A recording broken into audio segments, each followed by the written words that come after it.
مرحبا، يسعد اوقاتكم، ان شاء الله تضلوا بخير على طول. واخيرا عطلت، واخيرا عندي عطلة وراح سافر على بلد انا كتير بحبه. الجو فيه بجنن، شمس وبحر وطبيعة حلوة وبلد حلوة كتير. فاذا حابين تعرفوا انا وين رح روح حضروا معي هذا الفيديو. انا حاليا بالسويد بمنطقة اسمها تريلبوري، وحجزت بالباخرة لحتى نروح على ألمانيا أول بلد. ورح يكون طريقنا بحري وبري بنفس الوقت. أول شي رح نروح على ألمانيا بالباخرة، وبعدين رح نكمل طريقنا بالبر. فالمنطقة اللي رح نرحلها هي اسمها روستوك بألمانيا، وعم نستنى الباخرة.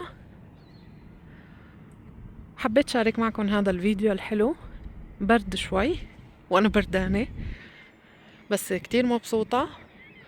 الحمد لله رح نقضي وقت حلو، ورح صور لكم فيديوهات حلوة، خليكن معي. طلعنا على الباخرة واخدنا غرفة صغيرة، وهي الإطلالة تبعيتها لسه ما مشيت.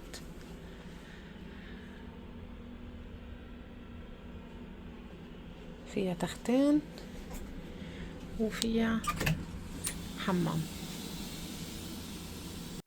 هاي الغدا سمك وبطاطا، والإطلالة كتير حلوة. هاي نحن بالباخرة بنص البحر، ما شاء الله.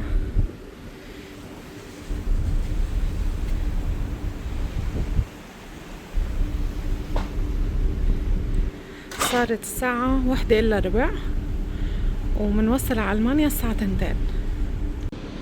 وهيك وصلنا على المينا. ما شاء الله كتير زحمة وكتير في سيارات. الجو كتير حلو. واسم الباخرة اللي أنا طالعة فيها تيتي لاين. هديك السنة كمان طلعت بنفس الباخرة وكانت كتير حلوة. طلعنا من ألمانيا ووصلنا على دولة اسمها تشيك، وهي الدولة بحاجة تشتروا رسوم عبور. فيكن تشتروه عن طريق النت، أو فيكن قبل ما تدخلوا حدود تشيك إنكم تشتروها من أول كازية بتكون موجودة قبل الحدود أو عند الحدود، يعني ما بتكونوا لسه دخلتوا على تشيك. هديك السنة نحن اجينا من نفس الطريق وما كنا بنعرف، وبعدين بعد ما رجعنا على السويد اجتنا مخالفة رسوم العبور الروحة والرجعة، وكان كتير غالي. فنصيحة فورا اشتروا رسوم العبور قبل ما تدخلوا على تشيك. هلأ نحن دخلنا هنغاريا يلي هي اسمها المجر. طبعا كمان هاي قبل ما تدخلوا البلد لازم تحطوا رسوم عبور، وهاي هي المكان يلي اشترينا منه رسوم عبور. طبعا في عن يوم واحد، في عن 10 أيام، في عن شهر. نحن بما انه رح نروح ونرجع فاخدنا عن شهر، فلازم تكونوا حريصين. اللي بنزل من السويد او من ألمانيا وبده يروح مثلا على سوريا، على تركيا، على اي بلد بهذا الطريق لازم تدفعوا رسوم عبور. كمان بهنغاريا اللي هي المجر.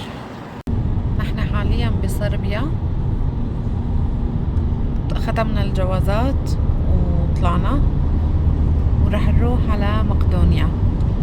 صربيا كتير حلوة وجمال الطبيعة فيها حلو كمان.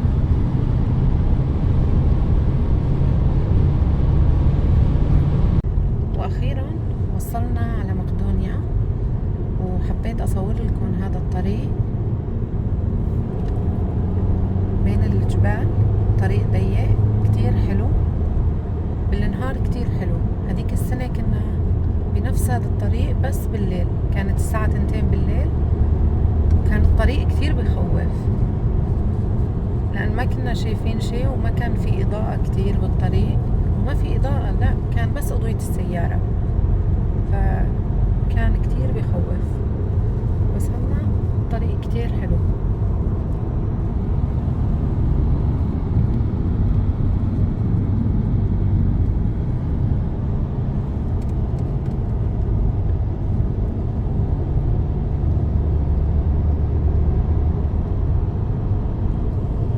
ما شاء الله الطبيعة كتير حلوة.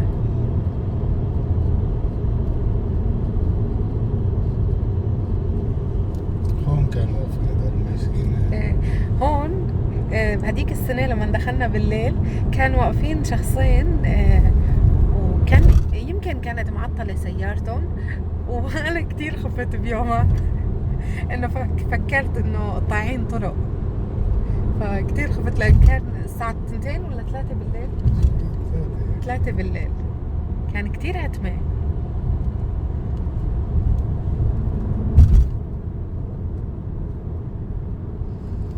ما شاء الله. شي كتير حلو ما شاء الله. جبال ووادي. بآخر الفيديو رح احط لكم انا وين مسافرة، بس قبل ما تكملوا الفيديو للأخير كتبولي وين تتوقعوا أنا مسافرة على أي بلد. وبالنسبة لتشيك والمجر رح أحط لكم عنوان محل ما بتشتروا رسوم العبور تحت الفيديو بالوصف، عناوين التشيك والمجر، مشان إذا معدين من نفس الطريق قبل ما توصلوا تلحقوا تشتروا هذا الكارت تبع رسوم العبور. أخيرا وصلنا على الأوتيل. الأوتيل كتير حلو. هاي الحمام هون، وهون في مرايا، تلفزيون، وهنيك في براد وماكينة قهوة. نضيف الأوتيل وكتير حلو. شوف برا ما شاء الله. طبعا أنا باليونان بأتينا العاصمة، المنظر بجنن، وهنيك البحر وبيبين كمان من هون. الإطلالة كتير حلوة. وإذا حابين تشوفوا فعالياتي وشو رح نساوي باليونان كتبولي تحت بالتعليقات.